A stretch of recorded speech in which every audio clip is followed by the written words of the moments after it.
Evil does not appear overnight. It grows when fear is ignored. Germany did not wake up one day and choose Nazism. Nazism was built slowly, patiently, deliberately, out of hunger, out of humiliation, out of anger. And once it took root, it consumed an entire nation. After World War I, Germany was a defeated nation. Its people felt betrayed by politicians, by generals, by the world. Returning soldiers found no jobs. Families starved. The government looked weak and helpless. Democracy had arrived in Germany, but it arrived during chaos. This fragile government was called the Weimar Republic, and it was already cracking. Adolf Hitler was a failed artist, a wounded veteran, a man obsessed with Germany's defeat. He joined a small political group, later known as the Nazi Party. At first, they were ignored, but Hitler had something dangerous: the ability to speak to pain. He blamed Jews, communists, and foreign powers. He promised revenge. He promised pride, and desperate people listened. In 1923,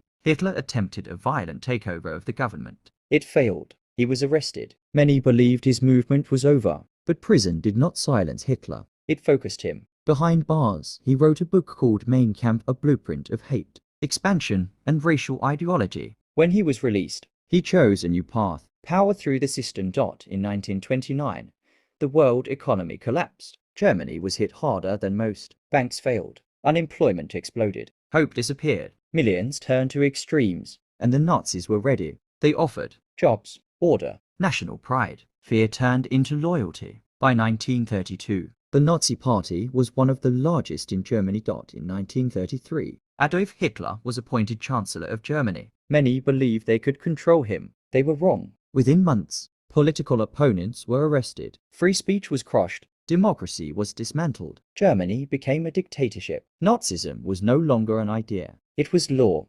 Children were taught Nazi ideology in schools. Media became propaganda. Uniforms filled the streets. Those who opposed the regime disappeared. Jews were isolated, stripped of rights, marked as enemies. The world watched. Some were afraid. Others were silent. And silence gave Nazism room to grow.